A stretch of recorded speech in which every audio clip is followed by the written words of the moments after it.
नमस्कार दोस्तों। तो हमारी इस इम्पोर्टेंट क्वेश्चंस की सीरीज़ में आप सभी का स्वागत है। तो फ्रेंड्स, इस सीरीज़ में हम बात कर रहे हैं रिपीटेड एमसीक्यूज़ की, जो कि आपके प्रीवियस एग्ज़ाम्स में पूछे गए हैं और बार बार आपके एग्ज़ाम्स में रिपीट होते हैं। हम हमारी सीरीज़ में उन्हीं क्वेश्चंस को इंक्लूड करते हैं जो कि आपके अपकमिंग एग्ज़ाम्स के लिए बहुत ही ज़्यादा इम्पोर्टेंट होने वाले। तो अगर आप हमारी इस सीरीज़ से नहीं जुड़े हैं तो इस सीरीज़ के सारे अदर पार्ट्स भी देख के रखें ताकि आपकी एग्ज़ाम में यह बेनिफिशियल हो सके। तो चलिए फ्रेंड्स, हम चलते हैं हमारे फर्स्ट क्वेश्चन की ओर। हमारा फर्स्ट क्वेश्चन है क्वेश्चन नंबर 1।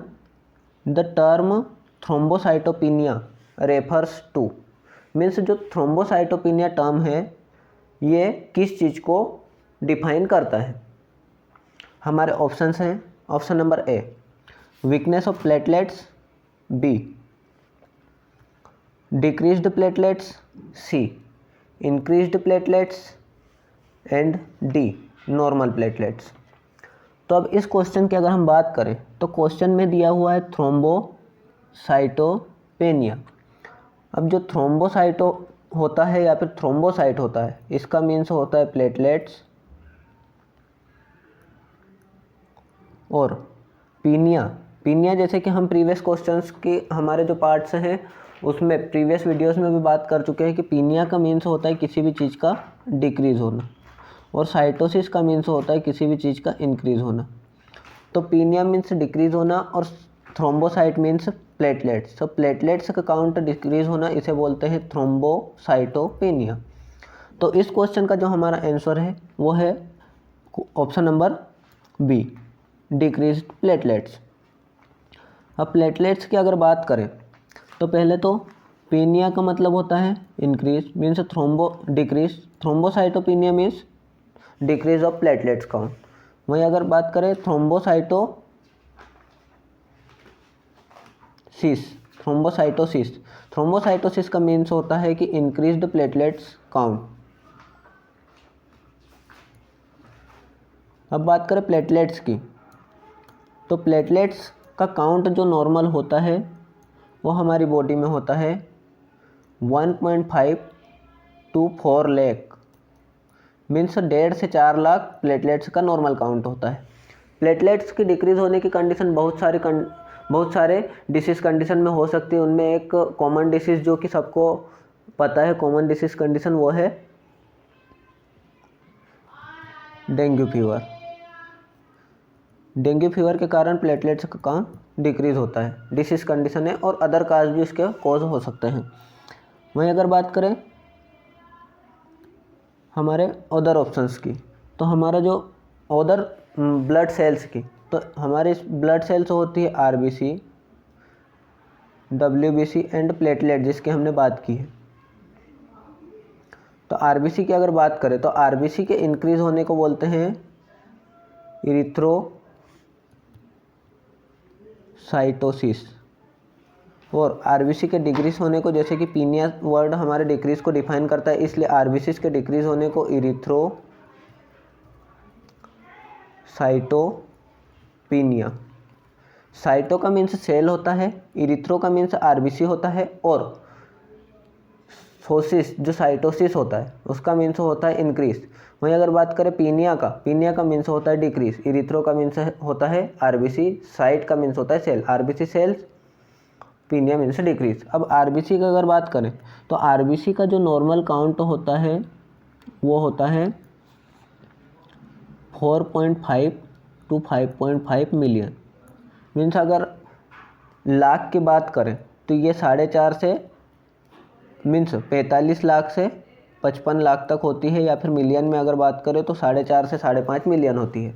अब अगर बात करें हमारी नेक्स्ट ब्लड सेल की, तो होती है डब्ल्यूबीसी। अब डब्ल्यूबीसी का नॉर्मल हमारा जो काउंट होता है वो होता है 4.5 से 10 के, मीन्स 10 के, मीन्स 4,500 से 10,000 होता है डब्ल्यूबीसी का नॉर्मल काउंट। अब डब्ल्यूबीसी की अगर बात करें तो डब्ल्यूबीसी को बोलते हैं ल्यूकोसाइट। अब ल्यूकोसाइट है, इंक्रीज्ड डब्ल्यूबीसी को आप सभी कमेंट करके बताएं क्या बोलेंगे, और डिक्रीज को क्या बोलेंगे। इंक्रीज डब्ल्यूबीसी को बोलेंगे, डब्ल्यूबीसी को ल्यूको बोलते हैं, और साइट मीन्स सेल, और सीस leukocytosis means increased WBC count. वहीं अगर बात करें डिक्रीज्ड डब्ल्यूबीसी काउंट तो ल्यूकोसाइटोपेनिया, पीनिया का मीन्स है डिक्रीज होना। तो ये होता है हमारा डब्ल्यूबीसी काउंट का डिक्रीज और इंक्रीज होना। और डब्ल्यूबीसी का हमारा जो काउंट होता है वो होता है 4.5 से 10,000 होता है। वहीं अगर बात करें प्लेटलेट्स की, प्लेटलेट्स का नॉर्मल काउंट 1.5 लाख से 4 लाख होता है। वहीं अगर बात करें आरबीसी की, तो आरबीसी का नॉर्मल काउंट 4.5 से 5.5 मिलियन होता है, 4.5 to 5.5 मिलियन, या फिर अगर एक एवरेज बोले तो एवरेज ये होता है 5 मिलियन आरबीसी का काउंट। आरबीसी को इरिथ्रोसाइट बोलते हैं, डब्ल्यूबीसी को ल्यूकोसाइट बोलते हैं, एंड जो प्लेटलेट होती है उसे थ्रोम्बोसाइट बोलते हैं। चलिए फ्रेंड्स, हम चलते हैं नेक्स्ट क्वेश्चन की ओर। नेक्स्ट क्वेश्चन है Koplik spots are clinical features of, means जो कोप्लिक स्पॉट्स हैं ये किस डिसीज के क्लिनिकल फीचर है, साइन एंड सिम्टम है कोप्लिक स्पॉट। तो जो कोप्लिक स्पॉट्स हैं इसके ऑप्शंस हमारे हैं, option number A smallpox, option number B chickenpox, C measles, and D German measles. तो इस क्वेश्चन का जो हमारा आंसर रहेगा वो रहेगा option number C measles. Koplik spot जो होते हैं वो मीजल्स में दिखाई देते हैं। ये मीजल्स में भी ओरल म्यूकोसा में दिखाई देने वाले स्पॉट्स होते हैं, जिसे कोप्लिक स्पॉट्स बोलते हैं, जो कि क्लिनिकल फीचर है मोस्ट कॉमन, जिसे हम बोल सकते हैं। अब अगर बात करें मीजल्स के बारे में अदर इन्फॉर्मेशन की, तो मीजल्स होता है, इसको रूबियोला भी बोलते हैं और इसको 4 डे फीवर भी बोलते हैं। अब इसको रूबियोला बोलते हैं, ये बात भी आप ध्यान रखिए, बहुत ही ज़्यादा इंपॉर्टेंट है, क्योंकि क्वेश्चन में वो आपको डायरेक्ट मीजल्स ना लिखकर रूबियोला नाम से क्वेश्चन में ऑप्शन देगा। तो आपको पता होना चाहिए रूबियोला मीजल्स का ही दूसरा नाम है, और 4 डे फीवर के नाम से भी दे सकता है कि 4 डे फीवर किसे कहते हैं, तो वो भी होता है मीजल्स। अब मीजल्स की बात करें, मीजल्स का मोड ऑफ ट्रांसमिशन क्या होता है, ड्रॉपलेट। इंक्यूबेशन पीरियड की बात करें, इंक्यूबेशन पीरियड 10 से 14 दिन होता है इसका मीजल्स का। और अगर बात करें एज, इसमें एज होती है 6 मंथ to 3 ईयर, 6 महीने से 3 साल के बच्चों को स्पेशली अफेक्ट करती है। और कोप्लिक स्पॉट्स के बारे में अदर जानकारी है, कोप्लिक स्पॉट्स क्या होते हैं, तो ये होते हैं small bluish white colour spot in oral mucosa, oral mucosa, या फिर इसे बोल सकते हैं बकल म्यूकोसा, जो हमारी बकल कैविटी होती है, बकल म्यूकोसा, वहाँ पर होते हैं क्या कोप्लिक स्पॉट्स दिखाई देते हैं। जो कलर होता है small bluish colour, bluish white colour के होते हैं स्पॉट्स, जो कि ओरल म्यूकोसा है, बकल म्यूकोसा पर दिखाई देते हैं। और ये कब अपीयर होते हैं, ये अपीयर होते हैं 4th day of disease, 4th day of disease पर ये अपीयर होते हैं। ये थी हमारी मीजल्स के बारे में जानकारी। अब अगर हम बात करें हमारे फर्स्ट ऑप्शन की, आंसर तो हमारा मीजल्स सही है। फर्स्ट है हमारा स्मॉल पॉक्स। तो स्मॉल पॉक्स के बारे में जानकारी, small pox is a viral disease caused by variola, caused by variola. एक मिनट, मैं आपको वेरियोला सही से स्पेलिंग लिखता हूँ, वेरियोला वायरस से होती है, पॉजिटिव एजेंट होता है। इसका इंक्यूबेशन जो पीरियड होता है 7 से 17 डे का होता है। मोड ऑफ ट्रांसमिशन जो होता है droplet, mode of transmission droplet. इसके जो रेसेस होते हैं, इसमें जो स्पॉट्स या रेसेस दिखाई देते हैं वो सेंट्रीफ्यूगल नेचर के होते हैं। अब अगर बात करें सेंट्रीफ्यूगल नेचर की, तो सेंट्रीफ्यूगल नेचर क्या होता है? सेंट्रीफ्यूगल मीन्स होता है बाहर से अंदर की ओर। स्पॉट्स पहले बाहर अपीयर होते हैं और उसके बाद अंदर अपीयर होते हैं। तो स्मॉल पॉक्स में सेंट्रीफ्यूगल, एंड जो चिकन पॉक्स होता है उसमें सेंट्रीपिटल होता है। सेंट्रीपिटल का मतलब होता है अंदर से बाहर की ओर, और सेंट्रीफ्यूगल का मीन्स होता है बाहर से अंदर की ओर, मीन्स एक्सट्रीमिटी से ट्रंक की ओर, ये होता है ट्रंक से एक्सट्रीमिटीज़ की ओर। बात करें जो रेसेस होते हैं, first appear oropharynx, face and extremities, and last में होते हैं ट्रंक पे। जैसे कि हमने अभी बात की कि ये सेंट्रीफ्यूगल होता है। फ्यूगल का मीन्स होता है बाहर से अंदर की ओर, वह इसीलिए यह सबसे पहले एक्सट्रीमिटीज़ पर होता है, फेस पर होता है, और उसके बाद सबसे लास्ट में ट्रंक की ओर मीन्स बीच वाले धड़ की ओर जाता है। अब बात करें स्मॉल पॉक्स का, एक और इम्पोर्टेंट क्वेश्चन हमारे सामने आता है, हर एग्ज़ाम्स में आता है, बहुत ज़्यादा पूछा गया है। WHO declared small pox eradication इस, WHO ने स्मॉल पॉक्स इरेडिकेशन कब डिक्लेयर कर दिया था? तो ये किया था WHO ने 8 मई 1980। फ्रेंड्स कभी कभी वो डेट के साथ में पूछ लेता है, इसलिए मैंने डेट के साथ आपको बताया। 8 मई 1980 को 1980 को WHO ने डिक्लेयर कर दिया था small pox eradication. Small pox eradicate हो गया था, WHO ने डिक्लेयर कर दिया था। अब अगर हम बात करें, हमारा नेक्स्ट जो है ऑप्शन वो है चिकन पॉक्स। चिकन पॉक्स ये क्या करता है? ये करता है अफेक्ट रेस्पिरेटरी सिस्टम को अफेक्ट करता है। वहीं अगर बात करें, यह होता है वेरिसेला, ये भी एक वायरल डिसीज़ है, वेरिसेला वायरस के द्वारा होती है।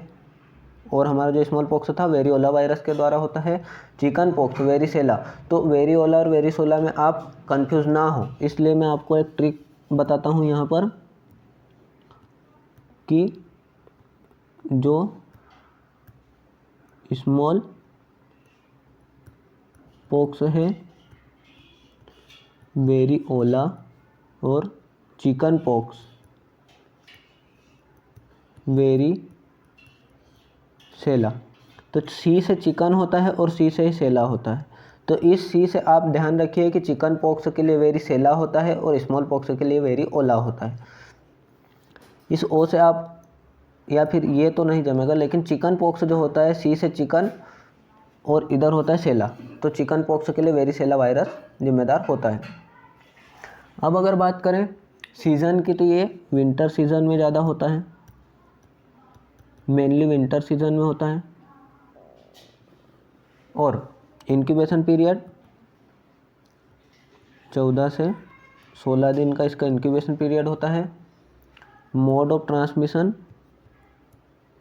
फ्रेंड्स अगर आप हमारे इस सीरीज़ के क्वेश्चन से कि अगर आप नोट्स बना रहे हैं तो वो और ज़्यादा अच्छा होगा, क्योंकि हम इम्पोर्टेंट क्वेश्चंस देते हैं और उस क्वेश्चन के आंसर्स तो हम दिखाते ही हैं, लेकिन उसके ऑप्शंस को भी डिस्कस करते हैं, ताकि आपको एक क्वेश्चन के साथ 4 ऑप्शंस और 10 क्वेश्चन, 10 से 20 क्वेश्चन आपके और ज़्यादा कवर हो सकें, ताकि हम जितने भी क्वेश्चन दें कम से कम उसके इंटू 10 करके आप चलिए कि उतने आपके कॉन्सेप्ट क्लियर हो रहे हैं। तो आप अपने नोट्स में इसे अगर नोट डाउन करते रहेंगे तो आपके लिए और ज़्यादा बेनिफिशियल होगा।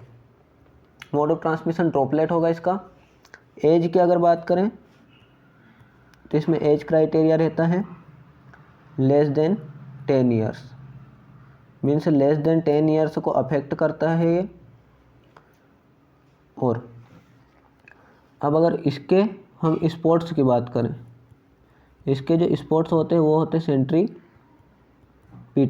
जैसे कि हमने अभी बात की थी। सेंट्रीपिटल प्रवृत्ति के होते हैं, नेचर के होते हैं। रेसेस फर्स्ट कहाँ पर अपीयर होंगे? हमने बात की थी सेंट्रीपिटल में अंदर से बाहर की ओर, ट्रंक से एक्सट्रीमिटीज। तो फर्स्ट में ट्रंक पर होंगे और लास्ट में एक्सट्रीमिटीज पर होंगे। लास्ट में एक्सट्रीमिटीज़ पर होंगे। वहीं अगर चिकन पॉक्स के क्लिनिकल फीचर्स की बात करें तो इसका दो बहुत ही ज़्यादा इम्पोर्टेंट क्लिनिकल फीचर्स हैं जो कि हैं, फर्स्ट होता है ड्यू ड्रॉप्स इन अ रोज पीटल। इस टाइप के रेसेस दिखाई देते हैं, जैसे कि एक पत्ती होती है, गुलाब की पत्ती की बात की जा रही है यहाँ पे, उस पर जैसे कि पानी की बूंदें, ड्यू ड्रॉप्स कुछ बूंदें दिखाई देती है, उस टाइप से ये रेसेस हमारी बॉडी पर दिखाई देते हैं, ड्यू ड्रॉप्स इन अ रोज पीटल। और सेकेंड हमारा होता है वो होता है pleomorphism characteristic feature, characteristic races.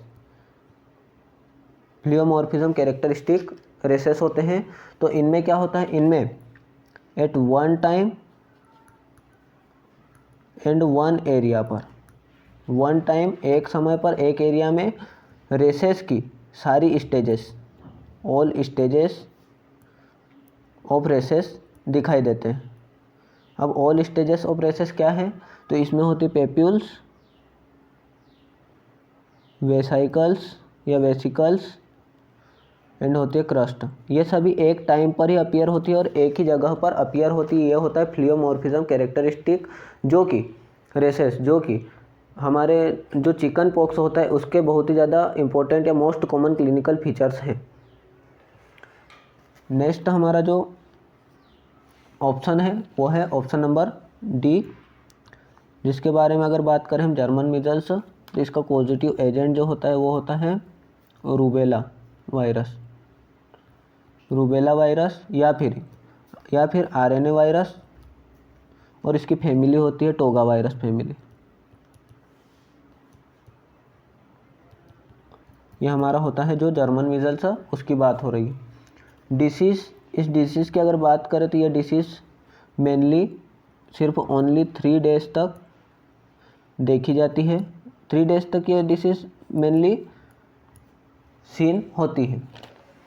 और ये इसका इंक्यूबेशन पीरियड जो होता है वो होता है 14 से 21 दिन। और मेन एज ग्रुप इस जिसको ये अफेक्ट करती है वो होता है 3 से 10 ईयर, 3 से 10 ईयर तक के ये एज ग्रुप को करती है अफेक्ट मेनली। और इंक्यूबेशन पीरियड 14 से 21 दिन होता है। ओनली 3 डेज तक ये सीन की जाती है या देखी जाती है। अब हमारा जो नेक्स्ट क्वेश्चन है वो है question number 3।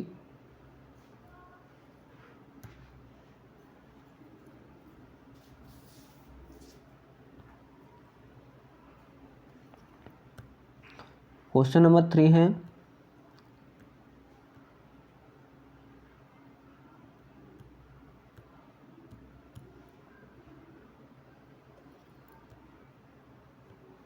The plasma protein that maintain oncotic pressure of blood.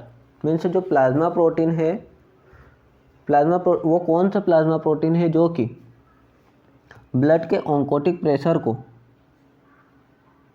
Maintain करके रखता है। ऑन्कोटिक प्रेशर ऑफ ब्लड कौन सा प्लाज्मा प्रोटीन है जो मेंटेन करके रखता है। तो इसके हमारे ऑप्शन नंबर ए है फाइब्रिनोजन, बी है albumin, C globulin and D prothrombin. तो जो प्लाज्मा प्रोटीन हमारे ऑन्कोटिक प्रेशर को मेंटेन करके रखता है वो हमारा जो होता है ऑप्शन नंबर होता है B albumin. Albumin oncotic pressure को बना के रखता है ब्लड में। अब ऑन्कोटिक प्रेशर क्या होता है? ऑन्कोटिक प्रेशर होता है जो हमारी ब्लड वेसल होती है, इसमें जो हमारा प्लाज्मा होता है या फिर फ्लूइड होता है, इसके द्वारा इस ब्लड वेसल्स की दीवारों पर लगने वाला प्रेशर ऑन्कोटिक प्रेशर कहलाता है। जो ऑन्कोटिक प्रेशर सारे फ्लूइड को अंदर की ओर एक तरह से कहें तो बांध कर रखता है। हमारी जो ब्लड वेसल से होते हैं उनमें से फ्लूइड को बाहर नहीं जाने देता है, यह फ्लूइड को अंदर ही रोक कर रखता है, उसे ऑन्कोटिक प्रेशर कहते हैं।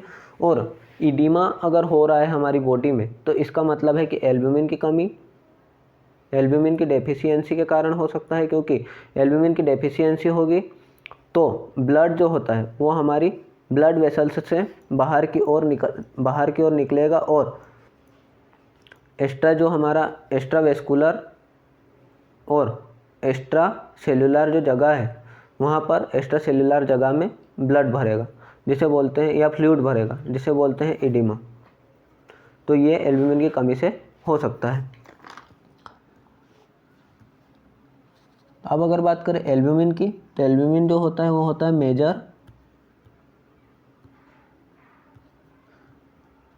मेजर प्लाज्मा प्रोटीन, जो कि मेंटेन करता है कोलोइडल ऑस्मोटिक प्रेशर को, जो कि हमारे क्वेश्चन में भी लिखा हुआ है कि ऑस्मोटिक प्रेशर या फिर ऑन्कोटिक प्रेशर को, ऑस्मोटिक और ऑन्कोटिक दोनों सेम होते हैं, इसलिए ऑस्मोटिक प्रेशर या फिर ऑन्कोटिक प्रेशर को मेंटेन करके रखता है हमारा जो एल्ब्यूमिन होता है। अब जो कि कितना होता है इसका प्रेशर, 25 mm ऑफ Hg होता है। अब और अगर बात करें तो ये क्या करता है, और ये करता है maintain extra cellular fluid volume, maintain extra cellular fluid volume. Extra cellular fluid volume को भी ये मेंटेन करके रखता है। अब एक्स्ट्रा सेल्यूलर क्या होता है, जो हमारी सेल्स होती हैं, इस सेल्स के बाहर जो फ्लूइड होता है, सेल्स के बाहर मीन्स होता है ब्लड वेसल्स में, तो सेल्स के बाहर के लिए एक्स्ट्रा वर्ड यूज़ होता है और सेल के लिए सेल, तो एक्स्ट्रा सेल्यूलर मीन्स हमारी ब्लड वेसल्स के जो फ्लूइड को मेंटेन करके रखता है। मैंने बताया आपको कि ब्लड जो कि हमारी ब्लड वेसल्स में होता है उसे ये बाहर नहीं जाने देता है, अंदर बांध के रखता है, इसलिए फ्लूइड को मेंटेन करके रखता है। एक्स्ट्रा सेल्यूलर बोले या फिर इंट्रा वेस्कुलर बोले, intra vascular means intra means अंदर और वेस्कुलर मीन्स वेसल, तो वेसल के अंदर ये बांध के रखता है। अब एल्ब्यूमिन की बात करें, सिंथेसाइज्ड बाय लीवर। अब लीवर में भी कौन से सेल्स, हिपेटोसाइट्स।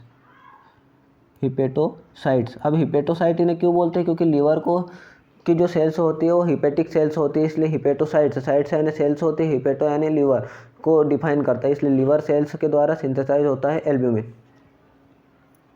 ये था हमारा थर्ड क्वेश्चन। हम चलते हैं फोर्थ क्वेश्चन की ओर। फोर्थ क्वेश्चन है TT tube should be discarded in which of this category.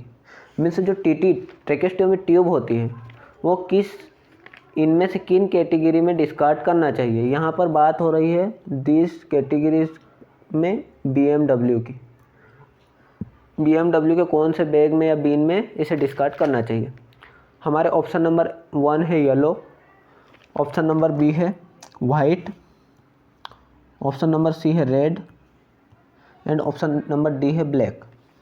तो आपके अकॉर्डिंग इस क्वेश्चन का आंसर क्या जाना चाहिए, कमेंट बॉक्स में कमेंट करके ज़रूर बताएं।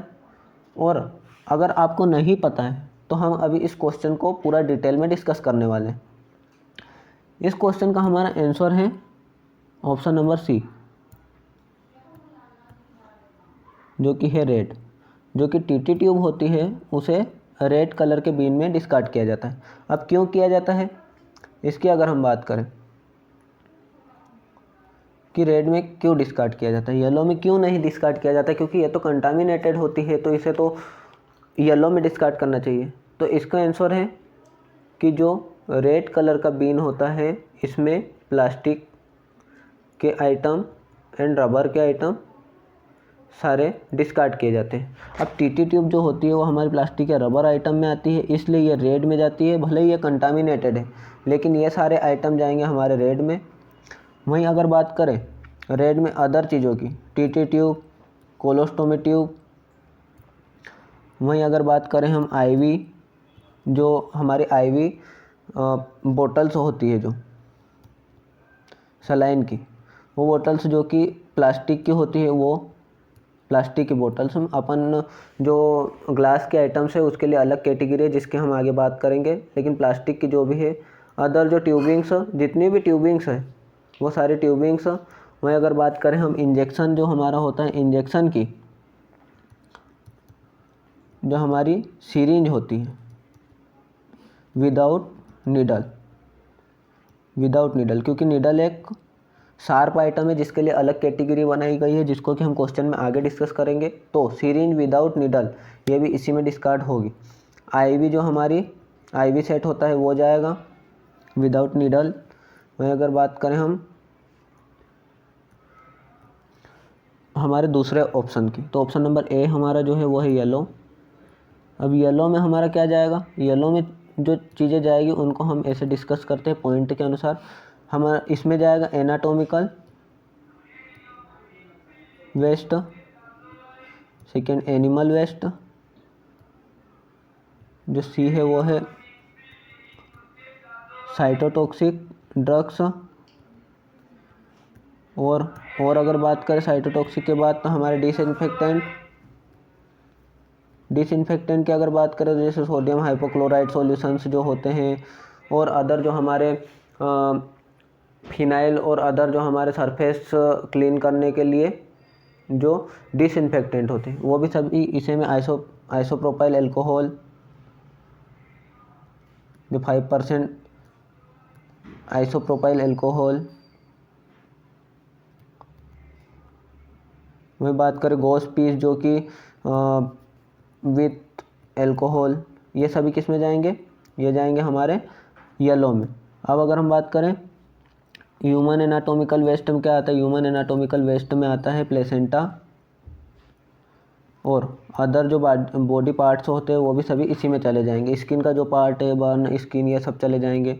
वहीं अगर बात करें एनिमल एनाटॉमिकल वेस्ट की अगर बात करें तो जो हमारे ये जो चीज़ें होती है वो यूज़ होती है रिसर्च में यूज़ होने वाली जो एनिमल चीज़ें होती है वो इसमें आती है। अगर मैंने थर्ड बताया था आपको साइटोटॉक्सिक वेस्ट की बात करें तो ये क्या होता है, साइटोटॉक्सिक वेस्ट में वो मेडिसिन आती है जो कि कीमोथेरेपी में यूज़ होती है। कीमोथेराप्यूटिक जितनी भी मेडिसिन्स हैं, कीमोथेराप्यूटिक मेडिसिन्स जो कि कैंसर के इलाज में यूज़ होती है, कैंसर के ट्रीटमेंट के लिए यूज़ होती है, वो सभी भी येलो में चली जाएगी, साइटोटॉक्सिक के अंतर्गत जाएगी वो सभी। अब अगर हम बात करें येलो की, तो जो येलो होता है उसका फाइनल डिस्पोजल क्या है, तो जो येलो होता है इसका फाइनल डिस्पोजल होता है इंसिनरेशन की बात करें इसमें क्या होता है, इसमें 1050 डिग्री सेल्सियस पर बर्न किया जाता है, 1050 डिग्री पर इसे इंसिनरेशन किया जाता है या जलाया जाता है। अब अगर हम बात करें नेक्स्ट ऑप्शन की, नेक्स्ट ऑप्शन है वो है वाइट। अब वाइट जो होता है, वाइट में जाती है ऑल शार्प आइटम्स। अब शार्प आइटम्स में क्या हो सकता है, शार्प आइटम्स में न सिर्फ नीडल्स नहीं आती है, शार्प आइटम्स में बात करें तो एक तो नीडल तो हो ही गई, वहीं अगर बात करें अदर शार्प आइटम्स भी होती है जैसे कि lumbar puncture needle, liver biopsy, ये सभी नीडल्स किस में चली जाएगी, ये सभी नीडल्स चली जाएगी वाइट में। अब वाइट जो होता है उसे जो वाइट का बॉक्स होता है वो होता है ट्रांसपेरेंट, और ट्रांसपेरेंट की बात अगर हम बात करें ट्रांसपेरेंट पंक्चर प्रूफ बॉक्स होता है ताकि ये उसे पार करके बाहर ना निकल पाए। वहीं अगर बात करें वाइट की, तो वाइट बॉक्स का एक क्वेश्चन आता है कि वाइट बॉक्स जो होता है उसे कितना भरना चाहिए, तो उसे 2/3 भरा होने पर उसे खाली कर देना चाहिए, एम्प्टी करना चाहिए। 2/3 भर जाने के बाद मीन्स तीसरा हिस्सा, 3 में से 2 हिस्सा अगर वो भर जाए तब उसे खाली कर देना चाहिए। नेक्स्ट अगर हम बात करें ऑप्शन नंबर डी की, तो जो ऑप्शन नंबर डी है वो है ब्लैक। अब अगर बहुत से लोग ब्लैक को क्योंकि एग्जामिनर ब्लैक को भी लिखता है लेकिन इसे एक्सेप्ट में पूछता है कि all are the BMW containers except, तो उसमें आंसर जाएगा ब्लैक, क्योंकि ब्लैक को BMW की कैटेगरी में नहीं रखा गया है। ब्लैक में अब आता क्या है, ब्लैक में आता है अदर सारा मटेरियल वेस्ट, अदर सारा वेस्ट मटेरियल, जैसे कि अगर बात करें कि पेशेंट या फिर उसके अटेंडर या इन्होंने कोई चीज़ खाई है, जैसे चिप्स आदि के पैकेट्स जो होते हैं वो सारे चले जाएंगे, चिप्स पैकेट्स। बात करें अगर हम नर्सिंग स्टाफ या फिर अदर जो कि क्लिनिकल से जुड़े हुए लोग हैं उनके द्वारा, जैसे सिरिंज का रेपर, सिरिंज रेपर, और इसी तरह से जो कागज़ और अदर जो सभी होता है वो सभी ब्लैक में जाता है। ब्लैक में जाता है हमारा, ब्लैक को रखा गया है BMW से बाहर, और ब्लैक में जाता है, आप इस टर्म से समझ जाइए, ब्लैक में जाता है जनरल वेस्ट, जो कि हमारा जनरल वेस्ट जो कि होता है, जो नॉर्मल होता है। हमारा नेक्स्ट क्वेश्चन रहेगा question number 5। Urine sample for culture is collected from, means जो यूरिन सैंपल होता है वो कलेक्ट होता है कहाँ से, कब, तो फ्रॉम मीन्स से, कब होता है या फिर किया जाना चाहिए। तो option number A first urine, B है लास्ट यूरिन, सी है मिड स्ट्रीम यूरिन, और ऑप्शन नंबर डी है फर्स्ट एंड लास्ट यूरिन। तो आप सभी के अकॉर्डिंग इस क्वेश्चन का आंसर क्या जाने वाला है, कमेंट बॉक्स में कमेंट करके ज़रूर लिखें, क्योंकि अगर आप कमेंट करेंगे तो आपका भी कॉन्फिडेंस बढ़ेगा इससे, और आपको पता चलेगा कि आपकी एक्यूरेसी क्वेश्चंस को सॉल्व करने में कितनी है। तो आप कमेंट में एक सीरीज़ के अनुसार भी अपने सारे क्वेश्चंस और उसके सामने आंसर्स लिख सकते हैं, और एक क्वेश्चन का भी देना चाहे जो कि आपको टफ लग रहा है या फिर आपको आता है तो आप उसका आंसर दे सकते हैं। तो इस क्वेश्चन का हमारा जो आंसर है वो है option number C, midstream urine.